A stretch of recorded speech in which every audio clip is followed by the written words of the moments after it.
Hello, we are going to talk about 11.7 angles, distances, and intersections.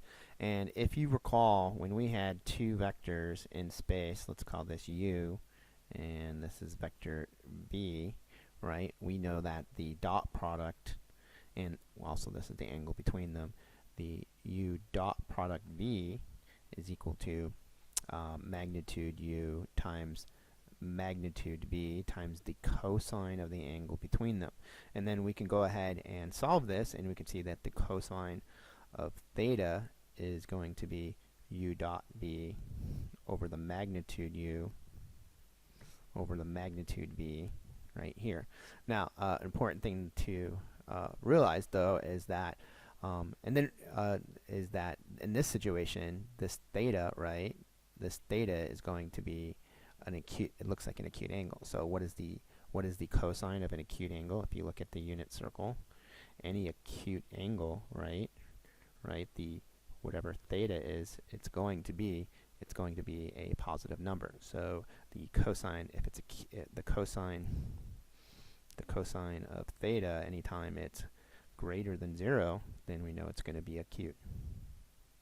And anytime the cosine of theta is less than 0, well, that's when this angle is past 90 degrees, and that angle right here, this angle right here is going to be a negative number in these quadrants, right? So I know this is going to be obtuse.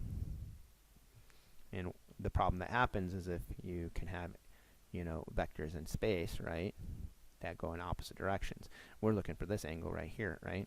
But what would we get if we did the dot product of this to try to find this angle? We'd end up with this this obtuse angle right here, because that with this vector and this vector, that would be this angle, but we want to get this acute angle. So account for that when we calculate the angle theta. We're going to say cosine inverse of the absolute value of u dot v, right, over the magnitude u, magnitude v, when we're looking for that acute angle, right? So, sound good?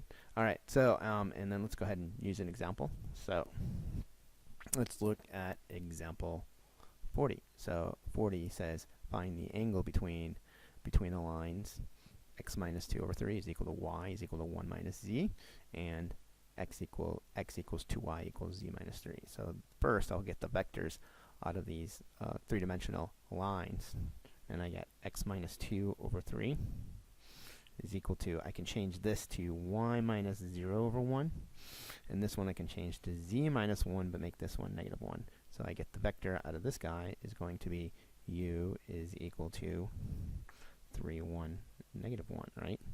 And then for this guy, I can rearrange that one and say that x minus 0 over 1 is equal to y minus 0 over a half, right? That makes that equal to 2y, and then the last one is just z minus 3 over 1. And I could use the vector 1, 1/2, 1, but I'm going to use, for easier calculations, to find my dot product, I'm just going to make this 2, 1, 2, because it doesn't really matter for finding the dot product. And then I can say my theta is equal to the cosine inverse of the absolute value of, well, if I did the dot product, it would be 6 plus 1 minus 2, right? All over the magnitude of this, that would be 9 plus 1 plus 1, that would be the root 11. This would be squared as 4 plus another 4 is 8, 9. The square root of 9 is 3, so I can write this as 3 root 11, and then find my absolute value. And then I'm going to go ahead and use the calculator, right, to calculate this. This guy that I have right here. So I'll go on, and I'll go cosine. I'll go cosine inverse. Lost it. Cosine inverse, right? And then I can say the absolute value. Wait, I don't need to control. Absolute value is down here of the fraction, and then I got, looks like that's going to be 5, right? Over, because 6 minus 2 is 4, plus 1 is 5, and then I got 3 root 11. 3 root 11.